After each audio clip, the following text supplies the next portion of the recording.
Ngizothanda ukuthi ngikubingelele ngiphinde futhi ngikwamukele khona la kuZimi Life. Uma nje ufuna ukuhlezi updated ngokwenzeka khona la eMzansi, ungakhohlwa ke nje mbukeli ukuthi ke usubscribe kule channel and uphinde phela uclick ibell for ama notification.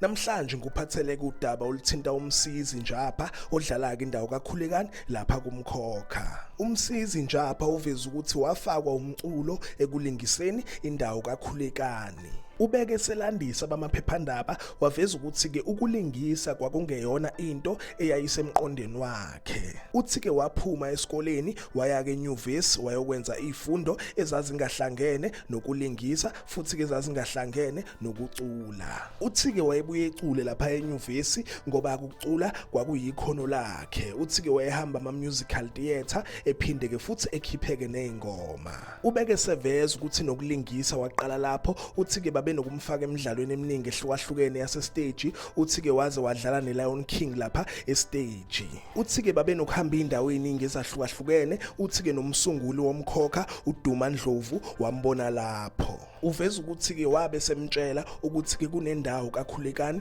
okumele kayidlale lapha kumkhokha. Ubeke sesho ukuthi uDuma Ndlovu wamtshela kahle ngendawo kaKhulekani beqeda ke kukhansela uhambo lwabo olalibheke phesheya leManchester ngenxa ke yeCovid-19. Uthi ke wabeke seqashwa lapha kumkhokha and uthi uDuma Ndlovu wayehleze emtshela ukuthi ke ucula kahle, uthanda indlela acula ngayo lapha ematheater. Injalo ke nje mbukeli indaba ke thinta umsizi odlala ke indawo kaKhulekani and sinokumuzwa ke vele ecula lapha kumkhokha and njengamanje ke ngiyathemba ukuthi ke sesizomuzwa kakhulu njengoba ke joine ibandla ke lamaJudiya. Yizo ke lezade ngikuphathele zona. Ngicela ke nje ukuthi ungakhohlwa ukulike and ke usubscribe. Ake ngithi ke nje danke ngiyazibongela.